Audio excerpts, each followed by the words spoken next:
everyone's like this. You know what I'm saying? Like watching the show through their phones. I wouldn't say they shouldn't be allowed, but I think there should be like a human element. There should be some etiquette. Like take a couple pictures and enjoy the show. Cause like you can stay at home and do this shit. Put that shit away for a minute. Comedians came up with some crazy ass way to just, so your shit just doesn't work as soon as you walk in. I think Dave Chappelle is probably one of the first, cause those guys got it hard. I'm glad I just make awesome fucking pop songs. I'm kidding.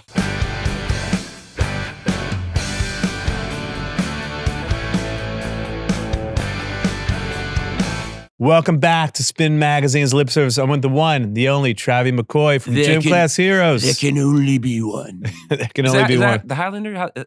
There can only be one, or is? I think there can only be one. There is only one. There is only one. That's what it is. We hung out a little bit at Riot Fest, and it was a riot actually. With you, it was great. It was a blast, man. But this is special tonight, bro.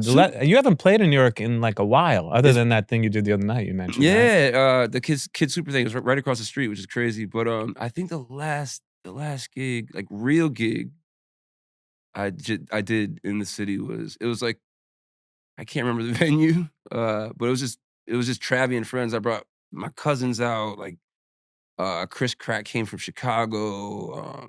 It was just like me and the homies, and it was. But your friends are like Lil Wayne, Adam Levine. Yeah, you have some pretty good friends, right? I got some pals in higher places. You know? Yeah, you do. But you kind of prefer like the intimate settings for the show, don't you? Absolutely, yeah, absolutely. You can feel the sweat. It's, there's that barrier disconnect. There's nothing worse than that shit. Like when there's like 20 feet barrier, security guard. It's like, now I feel like a fucking zoo animal. You know what I'm saying? Like now I feel like a elephant on a tricycle, and everybody's fucking throwing spitballs at me and shit. Can you cuss on this? I'm sorry. Yeah. Okay. Say anything you want. But yeah, it's that disconnect. I like being able to like, like I don't know. I don't like that the space. Barrier. Yeah, I don't like the space in between. But I mean, we came up playing in VFWs and shit. So I'm used to being able to smell like how horrible the front row's breath stinks. You know what I'm saying? And tonight's going to be special because it's been a while since you. I mean, actually, it's the anniversary. Paper Chronicles. Gym Class is back. 2026. Pretty amazing, right? When you think about that many years, does it feel like? Well, the album came out 20 years ago. Yeah, I know. We started the band in '97. That's what I mean. It's crazy, right? Shit. Damn, thanks for doing that, Lipsky. Well, there's so much to get into. Obviously, there's a new record coming out. We're going to get into that too. But take me all the way back to the beginning. You grew up in this kind of hardcore scene. You're from New York, upstate, actually. Yes. Geneva, New York, to be exact. So, I feel like when people, it gets some notoriety, and they come from a small town, they tend to pick the biggest city close to where they're from.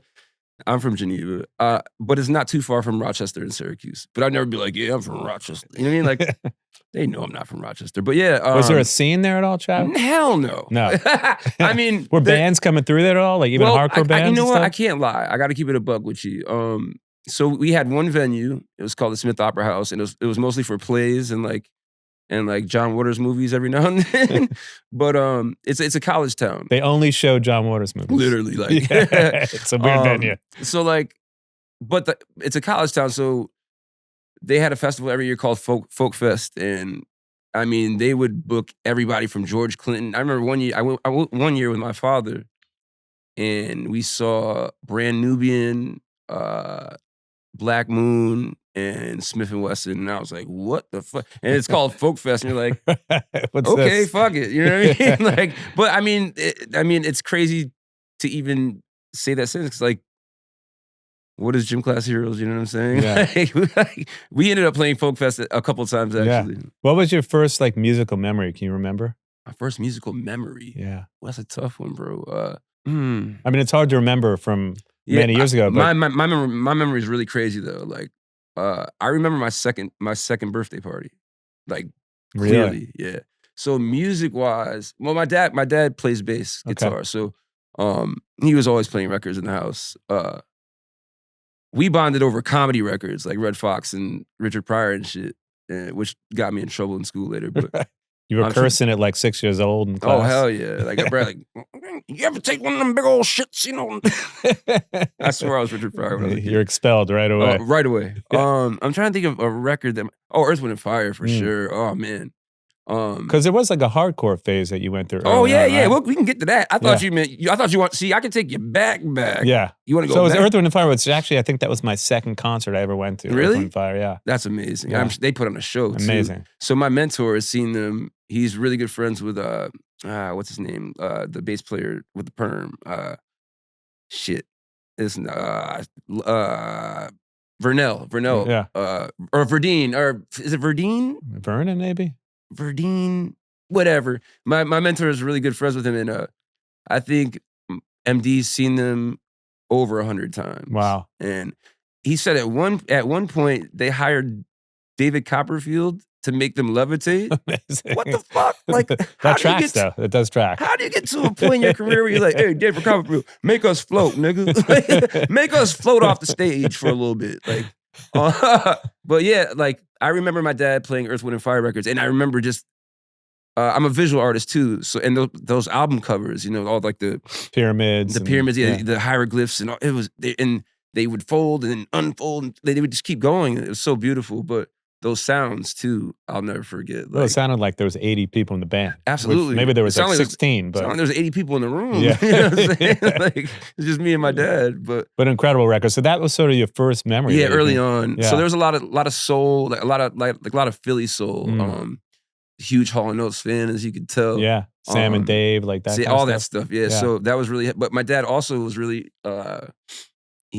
My dad put me onto Faith No More. Like, amazing. My dad was a big Faith No More fan. Guns N' Roses. You probably don't know Courtney Love was in Faith No More for a minute. Get the fuck out. She was. She was actually in the band for a little bit. What'd she do? She was a singer just for a little Mike bit. Patton? You know, she was before Mike Patton. Yeah, I think there was a little phase where she was in the band early on. So yeah, I know it's weird. Make it make sense to me. I mean, I don't know because I think there's probably something on YouTube where you can find it, but I'm almost like 1,000% positive because Roddy, the keyboard player, played with us on a gig before.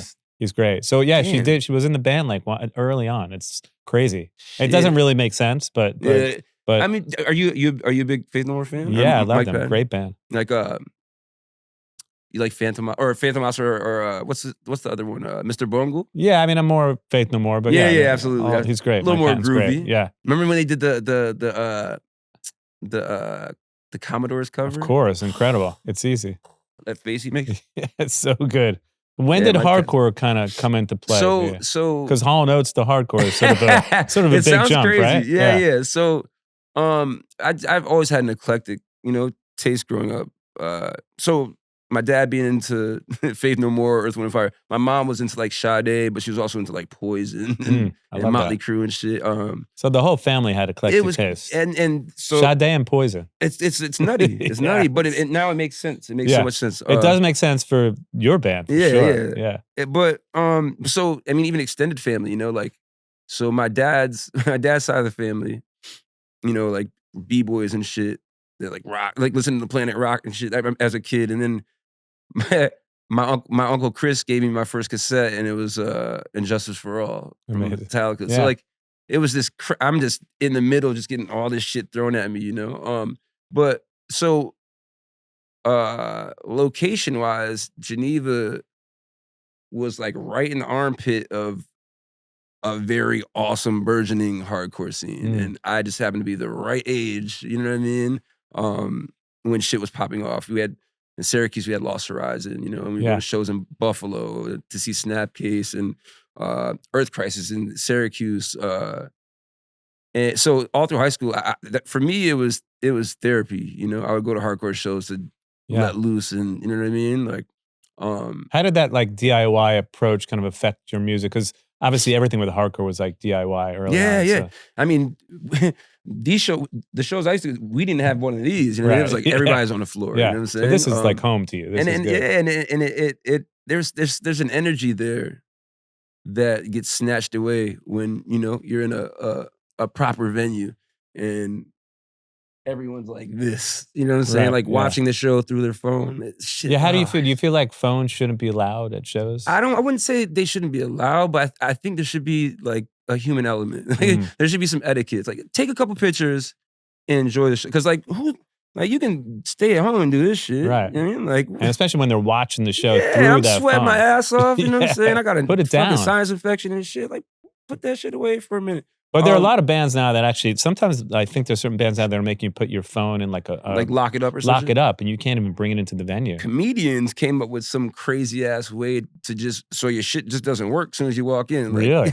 Yeah. Just disable it or something, like a satellite thing or something. I think Dave Chappelle is probably one of the first, because those guys got it hard. Because like, you know, they go out to practice their material and somebody post a video, they fuck up their whole tour. Totally, you know what I'm saying? Like, I'm glad I just make awesome fucking pop songs. I'm kidding. Like even a night like tonight, would you play new material? Because obviously, absolutely. So I mean, it's like, this is way different than, you know, like hard in, hard out. 25 minutes. If you go over, you know, this is side of house. I think everybody's just got fucking their eyebrows down, wanting to kill you. I hate that feeling. You know, like you can play for 3 hours. If you want. And I like that. You know what I mean? And I have, you know, I have a lot of family coming through tonight, and they're very talented. I might pull some of my family up. We'll see. You know? Might get up on drums. I would love that. No, your drummer's amazing. He might fuck you up. I'm just kidding. He's so good. He's a beast, man. He's a beast. When did tattooing and art come into your life? Because that's a big part of your life too, right? Yeah, very early on. Very early on. So we got a tattoo shop in my hometown when around the time I was 13 or 14 years old, and I was already heavy into art. I started writing graffiti when I was like 11 or 12 years old. So, and like tagging like buildings at 11. Yeah, something like that. But it was cool because I was an awful student. But my guidance counselor, rest in peace, Mr. Corcoran, and my art teachers, Miss Master Giovanni. I can't forget these people ever. Miss Master Giovanni, Miss Gray, and Mr. Grassmeyer. You have a good memory. I can't remember. See, I told you. If you want to go back, we can go. I can't remember. Go back to the womb if you want to. Let's talk about the womb. No, actually, let's not. I want to go back. But so they picked up early that I was a visual learner. You know, I was more into, and even my music teachers. You know what I mean? Like Mr. Cluzy in 5th grade, he let me pantomime. I don't. What's that song? I don't want to bore Stevie Wonder. You, but I love you. He let me like pantomime that to the class. Like amazing. Yeah, I don't forget shit, man. So we got this tattoo shop in our town, and it just became like the place to be. You know, I'm 13, 14. I was really there for like the flash on the walls, the artwork, and I'm like, man, I could do. I'm better. I can do cooler shit than this. So I would just go there and draw after school, you know? This is like what, mid-90s or something? So I was 14, 44, 30 years ago. Hold on. Like 95? Yeah. Yeah, 94, 95, yeah. Yep. So, and also the influx of girls, you know what I mean? Right. Like, man, and I started noticing, like, these dudes get all the fucking girls. So and grunge and everything else that was going on in 93, 94. Yeah, and oh man, so we had a radio station called The Nerve, little side quest. We had a radio station called The Nerve, 95.1, 95.5. And that was like it was Rochester's modern rock and alternative. But then we also had 90.5 WBER, which was the college station. So it was kids, you know, like kids playing what they like. That's how I found out about Ween and shit, you know what I mean? But yeah, like that, The Nerve was very, very pivotal in me finding a lot of the bands that Matt and I, who started gym class, vibe together. I mean, 311 and shit, like Local H. I should love that band, Local H. I'm trailing off. But you guys actually met in high school. The band formed in high school, class, actually, which is crazy because most bands that form in high school don't stay together like that. Yeah, I mean, the name of the band is quite literally like Gym Class Heroes. Yeah, well, it was more of a, you know, like it wasn't like we weren't embracing that we like gym class. We didn't even participate. Yeah. Like we would just sit on the bleachers and talk shit about the kids that were participating too hard, and we called them gym class heroes. So so you meet them it's 10th grade or so that you form, right? 97, yeah, 97. Yeah. So so Matt had a band prior to him and I getting into cahoots. They were called Hey Little Buddy, and I saw them play a couple times. Actually, I was in a punk band called The Antisocial Don't Judge Me. And cool name, The Antisocial. My band and Hey Little Buddy, we played my friend Marta's birthday party. And I didn't have a drum kit, so Matt let me use his. They played for it, but they didn't have a singer. So because you started as a drummer too. Yeah. Feels like every singer I have on the show started as a drummer. I think that's how it works. Which makes me happy because I'm a drummer. And but low key, I wish I would have stayed there. Yeah, you know what I mean. I wish I should be a singer soon. I guess. You know, yeah, give I might be too old for it. Give it a go. I got some tips. What made you like get off the kid and decide I'm going to start fronting the that band? Night? It was that night. That night. I was watching them, and they were just jamming and just like hearing the shit they were playing, and I'm like, I'm kind of in the corner just peeping, and I'm like, hold on. And they had, a little shore on the ground chilling, and I grabbed it and just went for it. Freestyle. And our high school dug it. And after the party, we were hanging out and we're like, yo, like, and I had known Milo, their guitarist, since I was like 5. We were next door neighbors when we were kids. So, and how we became friends, they had a tree house, and when they would leave, I would like commandeer it and make it mine. And one day I got caught. so we became friends by default. Amazing. But come to find out, he was an amazing guitar. Him and his father actually built a guitar when we were young, like from scratch, which they built a canoe too. Crazy talented. But you get together and it's magic right away, or did it take some time to gel? Well, at first Rage was popping, you know what I mean? Like sure. 311, there were a lot of these kind of like hybrid bands. But Matt and Milo are both jazz trained, and I'm like, I'd hate for you guys to hide what the fuck you can do under all this noise. You know what I mean? Like, I want people to hear what the fuck. So like, it took a while for us to to kick out some originals. Like, but I think plucking around, because we got together like 3 weeks after that party and just started doing covers and just making noise, and then things started churning. Like, oh wow, that was Milo, that was really cool. Play that 8 more times. You know what I mean? Like, and we all kind of just became producers in a sense, like producing this thing that became Gym Class Heroes. It's kind of nutty. What were those early days like? Those couple EPs that you released, like Head Candy and things. Head Candy, like early on. Shit. What were Greasy those like? Kid stuff. Yeah. Wow. How do you did your due diligence, didn't you? What were those days like for you? Because you were also making like mixtapes with girls. And yeah. I was the master. Master. Remember when you used to make mixtapes? That was like a sign of like, I loved you. Absolutely. And being an artist too. So like, you didn't just get an awesome mixtape. You got it, like you got like an Earth, Wind and Fire cover with that bitch. You know what I'm saying? Handwritten. Absolutely. Yeah. Those days. But yeah, so we were very, very, very broke. So the first time we ever tried recording, we rented a 8-track cassette recorder, and our high school let us use the band room, and Milo's dad recorded us, and it was kind of cool. And then we found a studio in Lockport, New York, Doug White, Watchman Studios, which we recorded.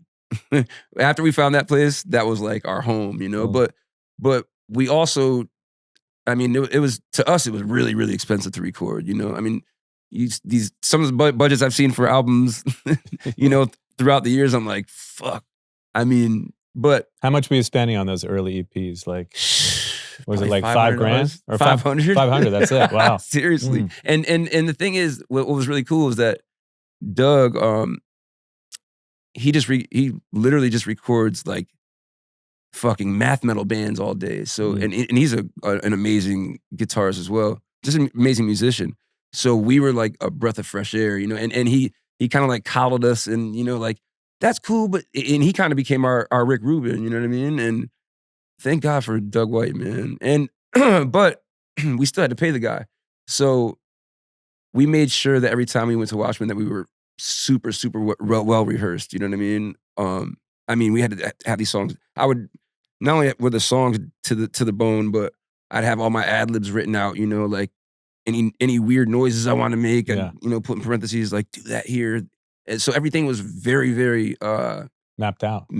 And because we had no time to waste, you know what I'm saying? It's funny because, like, I guess the juxtaposition of that is like, I remember our first time recording for our second album, and now we got the budget now, and then like, oh, you can just go in the other room and write. And I'm like, write? What do you mean? Like in the studio? In the studio. Like, what the fuck is that? That was so foreign to me. It was such a foreign like idea to like be creative in the studio. I mean, not be creative, but it's like, I mean, I'm so used to having here. Let's get this shit done. Get the fuck out of here, you know? Like, and then you get the bill. It's like $500,000 for 6 months. Like, I could have done this shit at home and cut the shit in half, man. You tricked me, you sons of bitches. And you'll never recoup that money or pay it back.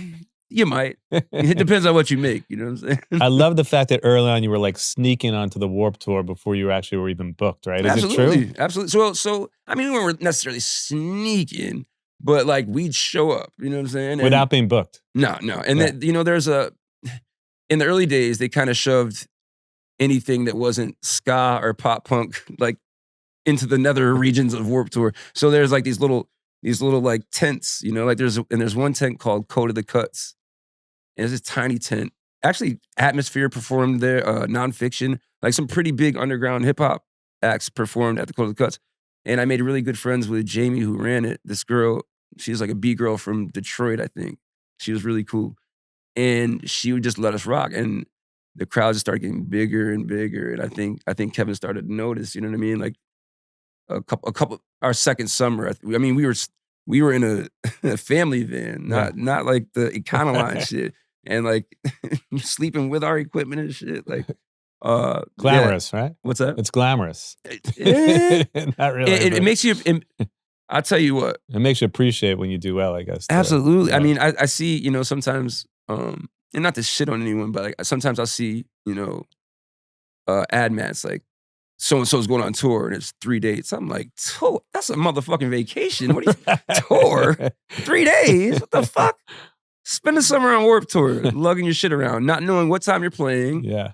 Or in fucking Tempe and it's 150 degrees outside. You know what I mean? Like, it's crazy at Warped Tour because we just covered it a few times, and you're right. They don't even tell you what time you're playing. No, I think it's you the find day out before. the day of, yeah. the morning of. Right. So you could be like headlining or like. Yeah, you could be right off the bat, or you could headline. It's you never know. Because our boy Gabe from Cobra was headlining the last one we went to. Oh yeah, and I don't think we even knew Gabe was. I don't think Gabe knew he was headlining. Yeah, they don't. Played at like 10 o'clock or something. It's kind of cool though. You know what I mean? But I also feel like I think everybody equates Warped Tour to summer camp for bands and shit, which it kind of is. And it's kind of like the Boy Scouts too. But people are paying attention all the time, you know what I'm saying? So like, when you start to get those sweet set times, you're like, we must be doing something good, you know what I'm saying? Like, it was such a dope experience, man. By the way, you're playing this weekend in Orlando. Sunday, actually, yeah. And I don't know what time I'm playing until Sunday morning. Could be 8 a.m. We don't know. It's funny because the band always skirted this fun line. It's like you were messing with like alternative press and also like The Source. Yeah. And you kind of skated between these different worlds. Those were my Bibles, man. Yeah. Literally. So was it something, because a lot of bands at that point weren't really mixing genres like you were. So did you feel like you didn't fit in at a certain point, or you were like creating something new? We didn't fit in anywhere, but we wouldn't. I mean, but we would play a show with anyone who would let us play. You know what I mean? Anyone. Yeah. Right? Anyone. So I mean, we play with some of the hardcore bands that we grew up, you know, like going to see. We used to we performed with this feminist dance troupe one time called Koshari. We play with anywhere with anyone, and I think I remember, you know, there was times on the bus, it's later, obviously, and I just look at the, you know, the queue, and I'm like, oh yeah, we definitely played with anyone, and you could tell by the, you know, the line of people, because I mean, it's everybody. What was the strangest bill that you can remember? I mean, besides the dance troupe, The strangest was it like Metallica and Earth, Wind and Fire or something, or like? Nah, we did a That'd be a show. weird bill, We did a right? show with Mindy Cal. Is that her name? Mindy Cal? I don't want to fuck her name up. From The Office? Yeah. But she's in a band? No, Oh. she'd stand up. Okay, right. And Craig Ferguson. From The Office. Or no, the late night host. Is it not Craig Ferguson? What's his name? Craig Robinson? Robinson. From The Office too? Is he from, was he in The Office? I think so. Well, shit, goddamn. So yeah. it was like The Office and Gym Class Heroes. That was a weird one. That's a weird bill. And then we did a Robot Chicken tour with Seth Green. That's weird. And every show was in roller rinks. It was fucking awesome. And so we were the band, and then after we would roller skate, chill, then we'd play, then we roller skate some more, and then they would air like new episodes of Robot Chicken like on this huge. It was so fucking awesome, man. Damn, I forgot about that one until just now. When you get a call like that, is it like, you know, this is a great tour, or you're like, this is a weird gig? No, it's a no-brainer, man. You know what I mean? Shit. We watched so much Robot Chicken in the van back in the day. Like, what? That was... And the funny thing is, Crush kind of like, they offered it to us like really, really gently. Reluctantly, like, right? Like, so Robot Chicken reached out. Robot Chick, what? What, motherfucker? Yeah. Like yesterday. Like, what are you talking about? Of course we're going to do it. Amazing. When did our friend Pete Wentz enter the picture? So, man. Because he signed you, I think, early on to Fueled By Ramen, right? He did. Shout out to Pete. Yeah, shout out to Pete. You Shout guys had a bar together. Yeah, Friends Angels for years, and Kings. too. Man. If you listen to Pete, what's up? Those wild times. And I for a good year and a half, I lived right around the corner from the bar. Worst idea ever. I went there a bunch of times. It was a great time. It was a vibe. There was a movement. It's like Fall Out Boy, Panic, Gym Class. That was a whole very movement. Familial. Very incestuous. Did it feel like a movement at the time? Fuck yeah. It felt like a movement. Yeah. You know what I mean? Like we felt like I felt like I was in a gang. You know what I'm saying? Do you still keep in touch with everyone? I mean, to an extent, it's a lot of people to keep in touch with, but I keep in touch with my boys. There's like 4 or 5 like core bands from that era that you were friends with. They're all part of the same. And even, you know, Riot Fest, seeing, you know, the Academy, like seeing everybody, you know, like I see Siski plays with, I think he plays with Carly Rae Jepsen. Mm-hmm. So I see him every now and then, but like to see all of them like back in one globule, that was and Cobra as well, you know. We spent so much time on the road with those guys, and made music with them, and yeah, that the Fueled By Ramen era for us was a beautiful thing, man. And how'd you meet Pete? So I met Pete through a mutual friend, Nick Schmecka, who he helped Pete with his clandestine clothing line, and he did a lot of merch designs for Fall Out Boy, and he found us on. Remember Pure Volume? Sure. He found us on Pure Volume. And he's like, hey, I really like what you guys do. Would you guys want some merch designs? He's like, I do stuff. And he showed us some of his stuff. I'm like, shit, yeah. And he's like, yo, do you mind if I play this stuff for Pete? No, actually, we sent him some stuff that wasn't out on Pure Volume, just to get some inspirato, you know? Now, were you a fan of Fall Out Boy at that point? I wouldn't say I was a fan. Okay. I wouldn't say I was a fan necessarily. I'd heard of Fall Out Boy. I wasn't a fan until I saw them play for the first time. I was sold. You know what I mean? And this is Take This to Your Grave days, you know. And the first Fall Out Boy show I saw was in Buffalo, and man, I had never seen a whole crowd of kids sing every single word from the beginning of the show to the end, like every fucking word. And it was beautiful, man. It was really beautiful. That's when I became a fan that night. And also, Patrick and I, he's an old soul like me. Like that, he's a fucking walking jukebox. Like he can play anything. You whistle a melody, he'll tell you what song it is, the artist, what year it came out. You know what I'm saying? Who produced it? Like he's like that. And that night, I believe it was that night. At that show, he was really upset in the dressing room, And I went over to check on him. Like, you good, dude? Yeah. He's like, I just found out Ray Charles died, and I was like, oh, we're best friends. Yeah. Like, did we just become best friends? Like, you want to go outside and do some karate, man? How did it end up that he signed you? Because obviously there was a whole history that you had with him too. So Pete had, Fall Boy had started doing damage, Yeah. So John Janik offered Pete his own imprint on Fueled by Ramen, Decadence. And I believe we were the first signees on Decadence. I think so. John Janik, who now runs Interscope Records, it's and so one of the biggest. It's so nutty to see how, we all started from the bottom, now we're here, Yeah. But man, it's really, it's awesome actually, I've spent the last 30-something years almost with these dudes, and it's cool to see the trajectory where all of our lives have gone, Yeah. and we're still here for the most part, And our mutual friend, Jonathan Daniel, told JD! You had your first... JD Loveless. Yeah, JD. You have your whole life to write your first record, Yes. and then what? Because it's a great piece of advice that he gave That's you. a Yoda moment, man. Yeah. Talk to me about that moment. Man, so literally, because I was so frightened after Papercut Chronicles. I'm like, I just gave these motherfuckers everything. Like, you know what I mean? Like, literally, like up until like the last song we recorded, I was like, I'm tapped. You know what I mean? And well, it's your whole life you've been working on it. For right? real. And yeah. then he literally said, Trav, you get your entire life, you get your entire life to write your first record. You know what I'm saying?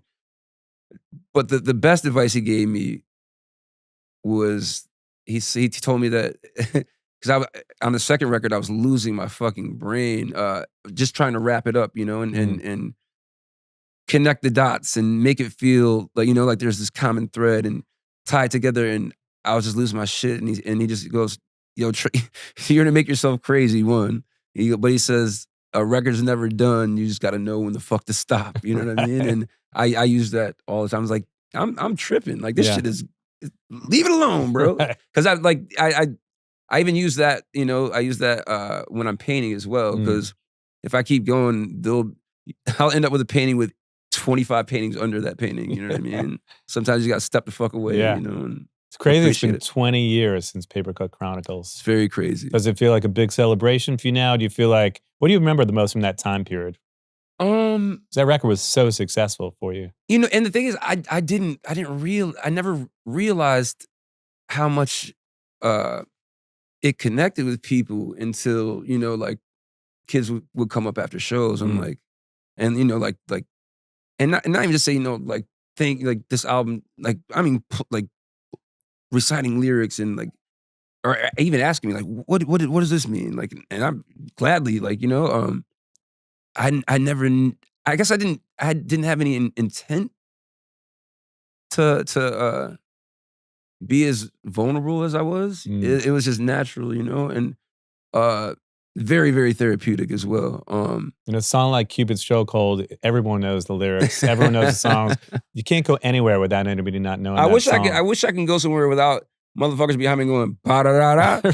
Man, that shit, they don't do it. They don't do that much anymore. But shit, in 2006, 2007, fuck, you would think I had my own theme music, literally, like, I'm like, all right, I get it, motherfuckers, I get it.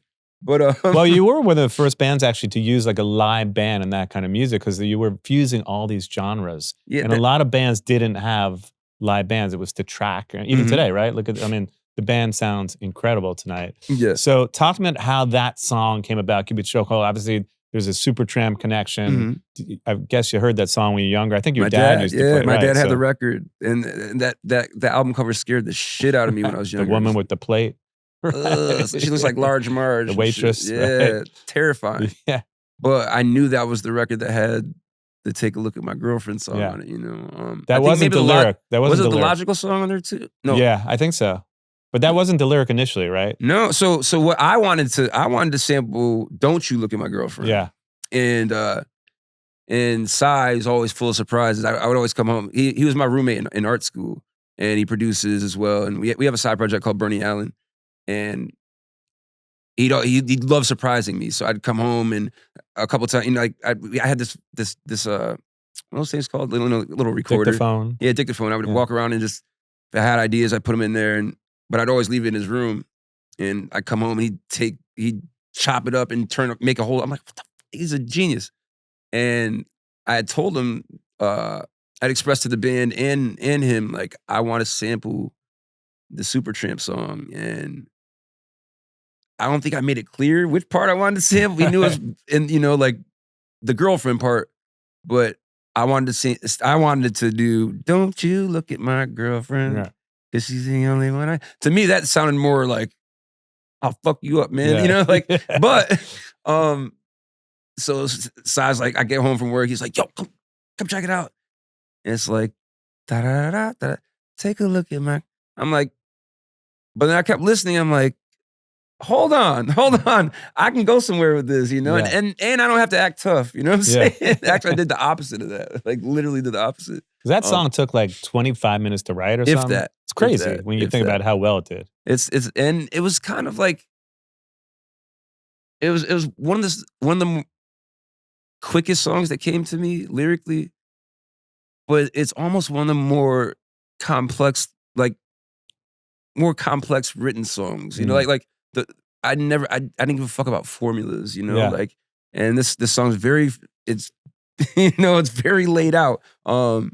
I didn't give a fuck about pre-chorus. I couldn't even count bars when I was younger, I'll stop when I'm done, type shit. But then when you finish a song like that and you have to get the clearance rights from Supertramp, fuck. We got, I don't even want to say it.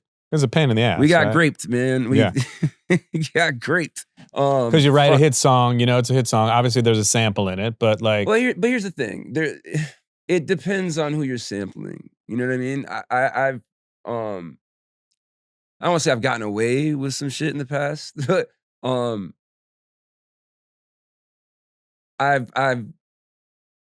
there are definitely records out there, huge records, that have crazy samples on them, and artists is just like, fuck. And sometimes don't even ask for points or anything. Right. Why do you think that is? Oh, Roger got us, huh? Why do you think that is? To me, hip hop has kind of been built on sampling, not necessarily sampling, but it's like patchworking shit together. It started Run DMC and literally they didn't have instruments, in the Bronx, so they had records. Right. So you can basically build your own fucking band, like fucking Count Basie here, fucking goddamn Aerosmith Bootsy here. here. Yeah, you do what you want. And somewhere along the lines, like when hip hop became this huge fucking, thing they never thought it would become, I think people were like, oh, wait a minute. Like, I think I'll never remember. I'll never forget. Sorry, never remember. When De La Soul sampled I Can't Go For That and Say No Go. And I'm like, oh, this is one of my favorite songs too. And then they also sampled what's that Michael Jackson, I Can't Help It If I Wanted to. Sure. For Break of Dawn. Yeah. And so I'm hearing all these, and it's like so refreshing, and I think some artists are cool with it because it breathes new life into, into an old song. But Roger Hodgson didn't feel that way at all. It's like, put it out, but I'll take all the money. Yeah, exactly. Yeah. So, another situation, Narada Wright, when we did Close Off, it's kind of an ironic story. It's fucked up, man. So Jermaine Stewart, he sang, we don't have to take our clothes off. So I'm like, I'm gonna be cheeky. I'm like, we gotta take our clothes off. You know what I mean? And Jermaine Stewart actually died of AIDS. So I don't know. Keep the clothes on. Somebody was taking their clothes off. But Narada Wright, when we decided to do our interpolation, I'm learning all these new words as I'm, we're getting into the sampling world and shit, and how to kind of get away with things. Narada Wright had became a born again Christian, and when he heard we have to take our clothes off, he was like, nah, I want no parts. And then Atlantic hit him back with a different number. He was like, okay. So sometimes money talks, you know what I'm saying? Totally. And sometimes you get bled, you get bled. But I mean, would I be having this conversation with you if, we hadn't sampled Super Chick? Probably not. Yeah. So sometimes it's worth, It's a trade-off, I guess. Absolutely. I mean, I would never not want to give credit to, someone I sampled at all. But like when they when they know they're in a position, I don't even know if you noticed, but like, not only did this motherfucker like get us, but we actually had to change the name. So it's Cupid's Chokehold and then Breakfast in America. All right. That was part of the agreement. Title, yeah. Yeah, we had to put Breakfast in America in the title. Like, this shit is corny, man. Let's just get this shit out here so we can go on to get to the next one. You know what I'm saying? Like, let's get this shit out of here. But it worked. And it worked so well. It worked, man. So I really can't complain. Talk to me about like 2006, the Warped Tour days. We touched base on the Warped Tour a little bit, but those days were iconic for you, right? They were, man. And they I mean, we cut our teeth on Warped Tour, and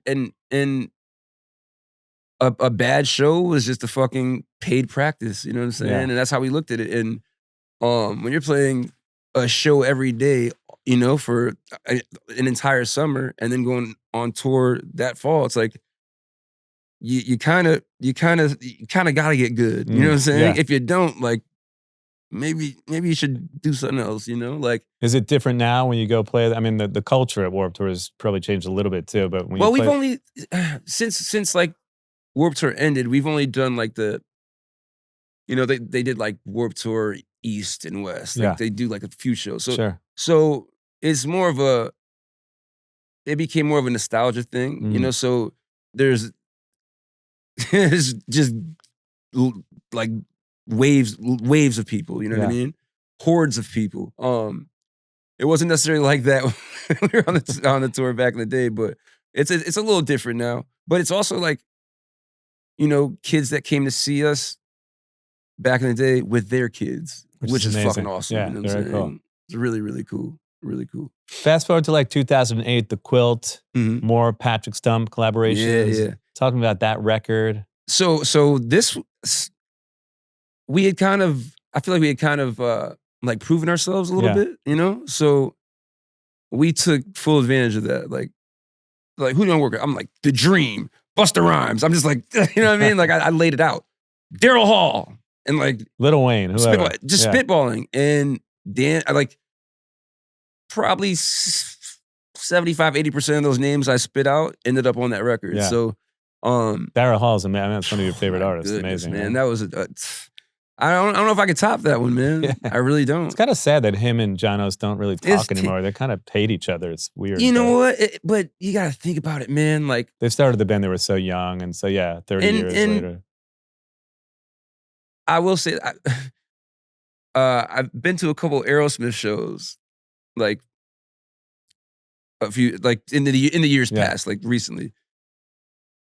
They're not the best of friends. No, it doesn't matter. I mean, I love Steven. Yeah, I mean, again, when you form a band when you're 20 and then you're 70, it's 50 years. So much time. And like it's a brotherhood. But, absolutely. But the same way you fight with your brother too, right? Brothers fight, man. Yeah. Brothers fight. And they fight hard too, Brothers fight hard. But I mean, I don't want to sound weird, but it's crazy that they made it that long. Yeah. You know what I'm saying? Like, it's really crazy. Well, look at the Stones. A couple of people make it, but not many. I mean, it's so hard. It's a trip. It's a trip, man.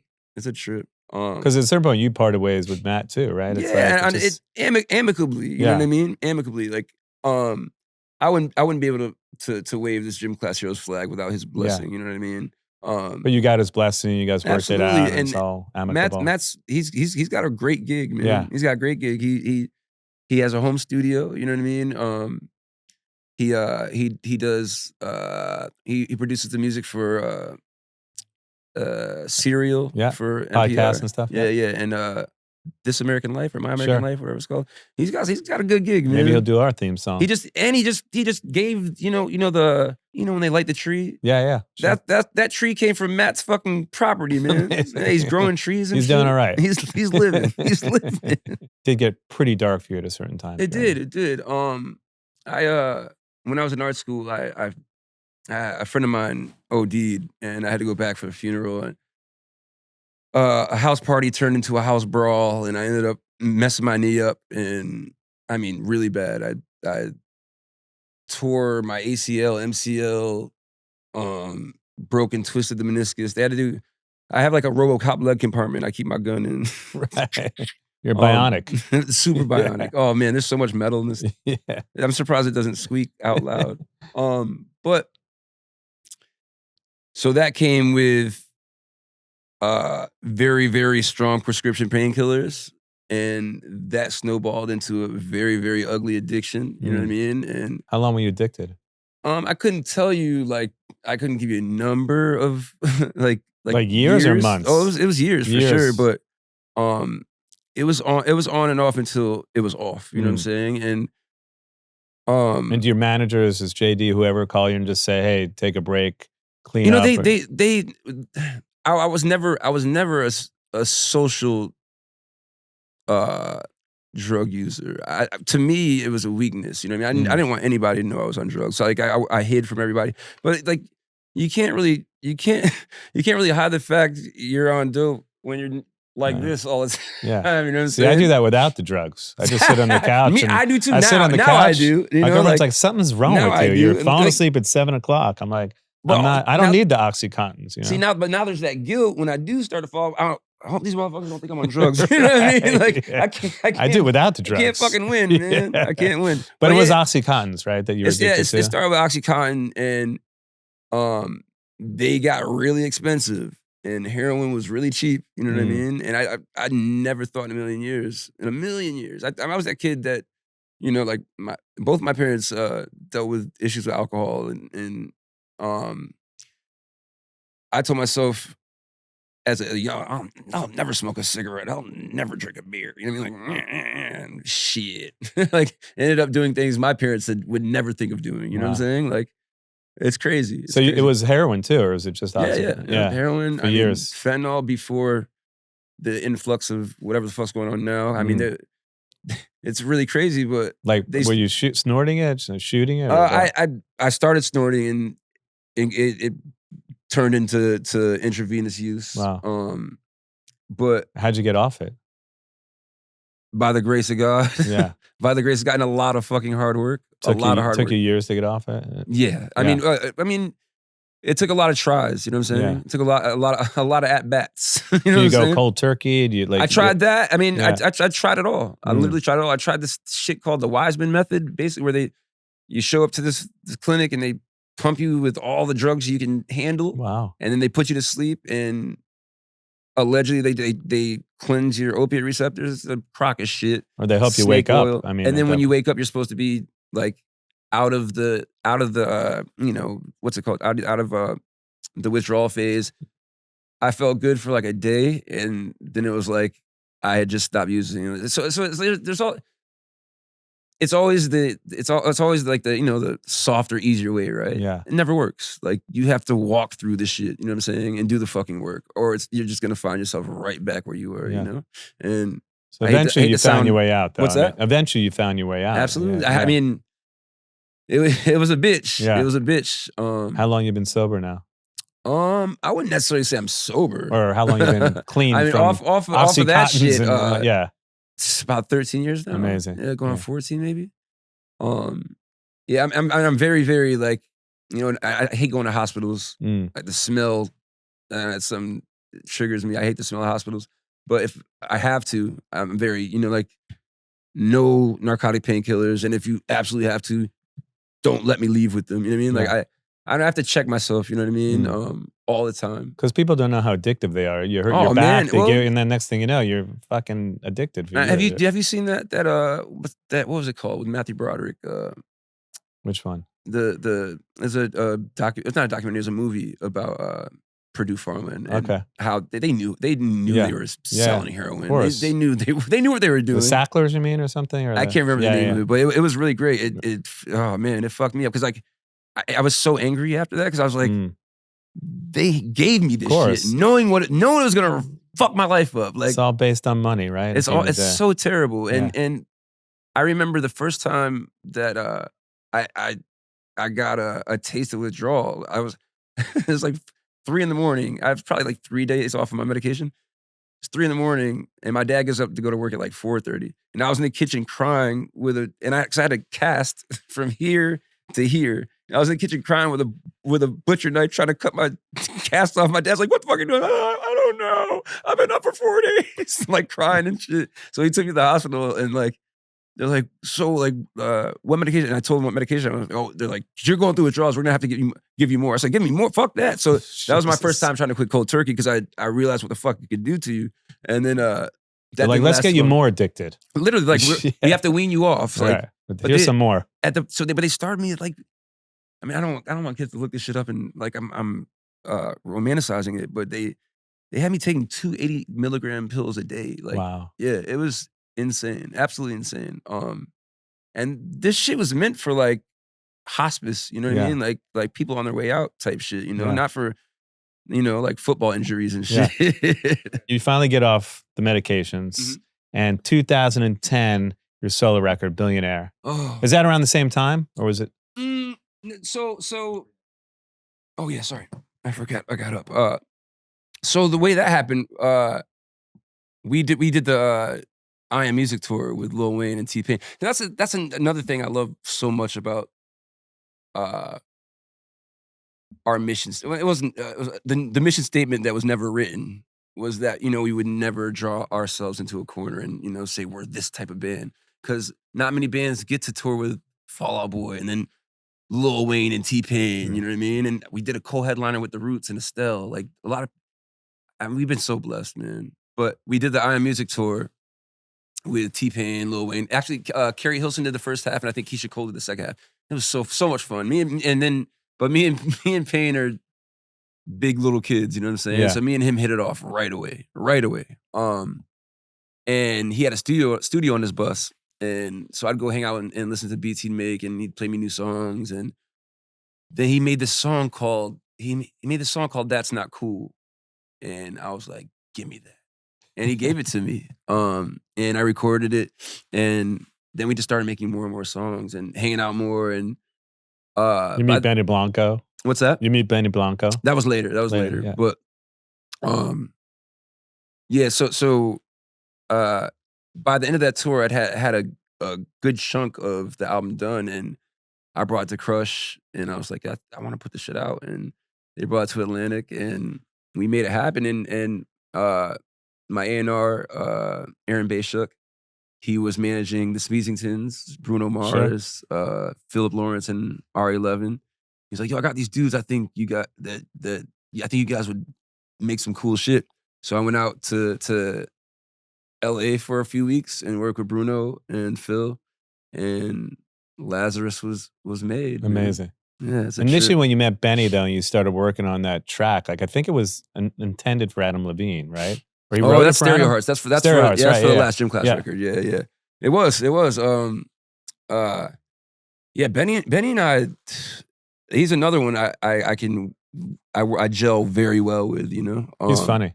He's a funny dude. Talks about dicks a lot, but he's really funny. I mean, as long as that's your humor, he's a funny guy.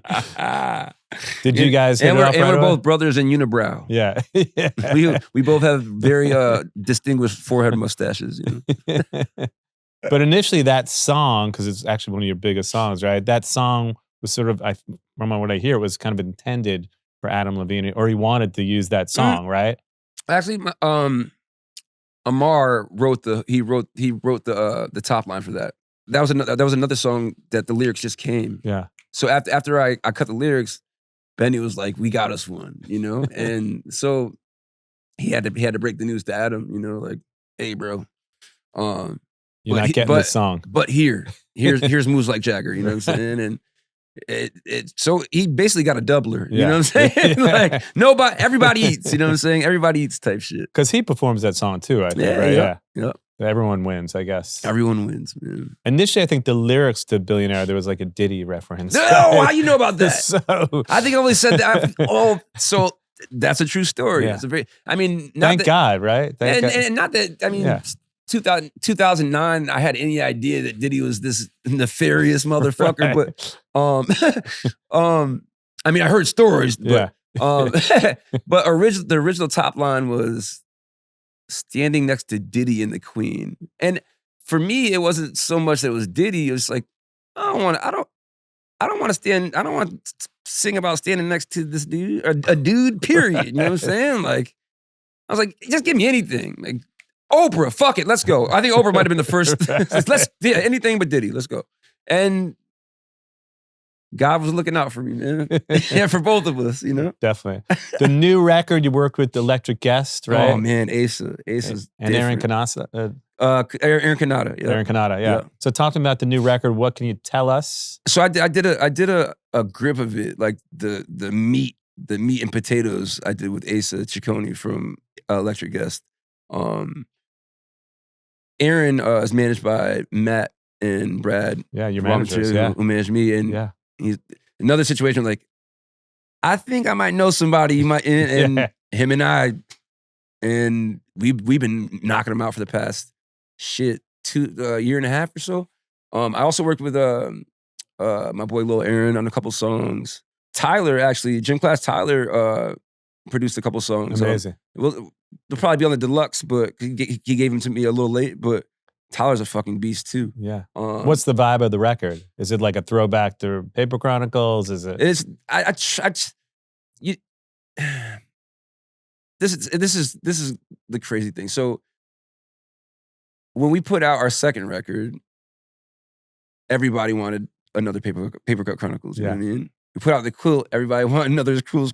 I'm like, I am never going to be able to satisfy you motherfuckers. Right. So, you know, now that I'm 44, I try to satisfy myself. You know what I'm saying? Yeah. And my friends. But my friends have always been my gauge, like, to let me know if I'm doing something dope or not, you know? So the general consensus is that this fucking album's awesome. Amazing. Who do you play it for when it's done? You play it just the homies, man. Yeah. Just the homies. Or, you know, like friends of mine who are musicians as well. You know, I'll slide them a Dropbox link. Yeah. Give me your feedback, you know what I'm saying? It's not very, very feature heavy, which for me, you know, it puts the focus back on us. You know what I'm saying? Is there a collab that you wish you would have done or you still want to do that you haven't done yet? Like, is there Hall and Oates? Absolutely. Hall and Oates maybe together? No, I want to work with my man Joe Talbot from Idols. Cool, he's really great. He was on the show. Oh, man. Great artist. Oh, such a That'll be a hardcore collaboration. It doesn't even have to be. So he sings over hip hop beats too. Yeah, that's you know, true, I mean, Kenny Beats is a hip hop producer. And he did that. Yeah, that's true. Me and Joe could do anything. Yeah. Man. So that's a dream collaboration. We are the Lizard for Kings. Yeah. What's one thing that people totally get wrong about Travie McCoy? Or is there something that some people get wrong about and assume about you? That I still give a fuck about Katy Perry. That shit's so long ago. Like, come on, man. Yeah, for some reason, I still get asked. Like, when was that? I can't even remember. Like, but it's still on people's brains for some reason. Is there a person, like a fan that you're surprised with, like a celebrity fan of Gym Class that you're like, that still freaks me out? That so and so. But who kind of surprised you the most for being like a Gym Class fan that you're like, this is like lately or like just, you know, a weird. So I'll tell you a weird story. I think I was on tour and Pete sends me, it's just a YouTube link. He's like, watch this right now. Okay. So open it up. And it's Kanye West. It's some show in Vegas, probably 2007, 2008. And he's in the middle of, I mean, I think it might have been a Glow in the Dark tour. It was a huge show, huge production. He's like, wait. Stops the entire show. He's like, yo, I was on my way to the show today. This song came on the radio. I want to play that shit right now. Let's hear ba ba ba. I'm like, get the fuck out of here. Like, Kanye West just stopped his entire show just to play Cupid's Chokehold. Yeah. I was like, what the fuck is going on, man? That was a wild one. Well, that song resonated, as I told you, with everyone. There's no one. It's a trip, man. Yeah. It's a trip. Queen Latifah. Amazing. I did the Queen Latifah show with Patrick, and she was singing every word. I'm like, incredible. Cat Williams. I met Cat Williams, and he actually crept up. He's a little guy, but he crept up from behind, and he's like, that Viva La White girl shit is my shit. Like, I can't. My Cat Williams impression is terrible, but I actually ended up hanging out with him that night. Him and Lil' Kim. My life is a cartoon. That's bro. Amazing. and he just played Viva La White Girl on repeat the whole night. It was a trip. It was a trip. Will there be a tour next year? Like, fuck yeah. Yeah. Okay. I mean, anything planned already that we can? Any scoops that we can kind of talk about? I've been very loose-lipped on these past couple podcasts. It's okay. Nobody listens to this show, so it's fine. What's that? Nobody listens to this show. All right, cool. Fine. So we're going out with Jethro Tull in February. Jethro Tull and Gym Class Heroes. Right? Remember where you heard it first. They actually won a Grammy. It was like them and like Metallica. I'm like, how did Jethro Tull win? Remember that year Pat Boone won Best Metal Album? Yeah, it's so weird. Yeah. Sometimes Grammys I'm like, who's voting for the Grammys at this point? Rock isn't even televised, so let's not even talk about that. I stopped watching those shows so long. All right, so what's the scoop that for 2026 Gym Class Heroes besides the record, which we're excited about? So the record. I mean, that's the plan is to have a single out before the end of the year. You know, cool. Might we hear it tonight? Everything shuts down. You might. We might. Okay, we might. You're jumping the gun, bro. You're jumping. But everything shuts down after the holidays. Yeah, so of course. I'd like to get it out soon, and just to get let motherfuckers know we're back. Yeah. But yeah, like. We got some shit in the works for February. I'll just say that. I love that. We do these really fun top 5 things at the end of the show, Travis. So I want to ask you your top 5 artists that defy genres, like Gym Class Heroes. That defy genres. That defy genres. Okay. You know, Rage Against the Machine, Gym Class Heroes. Beastie Boys off rip. Like Beastie Boys number 1. Number 1. Well, that's number 1. We'll start with number 1. Paul's Boutique changed my fucking life. Like, and. Oh man, yeah. Beastie Boys. You need 5 of them. Yeah. Chili Peppers for sure. Which Faith record? No More. What record? What Chili Peppers record was the one that did it for you? Blood Californication. Sugar? Yeah. I love Blood. I was in 5th grade when that came out. But Californication, I could actually like, you know what I mean? Like I kind of had like a more of a musical sense, and it's such a beautiful album, man. No Front question. to back. John Frusciante is a genius. Oh my God. That shit. He's a beast. Yeah. He's such a beast. Number 3, we're on 3. We're on 3. We got the Beastie Boys and the Chili Peppers. Beastie Boys, Chili Peppers, Faith No More. Faith No More. Great. Bad Brains. What was it about Bad Brains that you love so much? The fact that they could go from a thrash punk song to a song like I and I Survive. That's just hard, deep roots reggae, like. And jazz influences. Exactly. And fucking HR do a triple fucking Lindy off the stage and land on his feet. Like, man. Is that 4? That's 4, yeah. Shit. Who do you say after Bad Brains? Fuck, Fishbone maybe? Yeah. Another I actually band. toured. I didn't get to tour Fishbone, but Angelo, he did his solo thing, Dr. Mad Vibes, on the Warped Tour a few years. So I got to hang out with Angelo, and he told me some wild stories too. But did you ever hear Fishbone cover Alice in Chains, Them Bones? No, it's one of the best covers. I heard about it though. I haven't heard it. One of the best covers. Them Bones is a great song too. But that cover, that's a sad. You got to listen to it. When we're done, you better look that up on YouTube. Oh, absolutely, I'm on it. Is there a perfect record for Travie McCoy, start to finish, turnover once on the turntable, but it's a perfect album, start to finish, for you? Right now, in this moment, whenever, Right now, in this moment, it'd be 10K by Electric Guest. Amazing. I haven't stopped it. And it's not just because Ace is my boyfriend. Like this album is it's out of control. It's out of control. And as hard as he goes on this album vocally, he's still like, every interview is like, I hate my voice. I'm like, motherfucker. I would kill to be able to sing like that. You know what I'm saying? He just, he's different. He's different. And just, it peaks and valleys. And then at the end, you're just like, you want more, Then you just go, fuck it. Number 1, you go right back to 1, you know what I'm saying? It's one of those. Like, you're going to take him out on tour, maybe? What's that? Electric Guest on tour, possibly? Possibly. I would love to. But I mean, it'd be an honor, honestly. It'd be an honor. What are the life lessons you've learned since your hiatus? Don't sample Supertramp. Number 1. Never. Sample other bands, but not or wait till Roger Haas is no longer with us. Yeah. Did I say that? Anything else or just that? No, any life lessons? Honestly, Don't settle, man. Don't settle. I remember coming home after our first Warped Tour, and I saw how complacent my friends were, you know? And I had just seen the United States for the first time. You know what I mean? Like, not like we had done tours, but like nothing like that. Yeah. And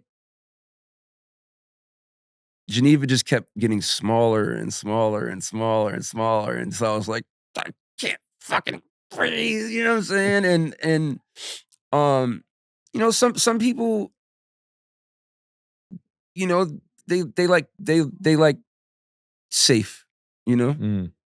And comfortability. I don't know.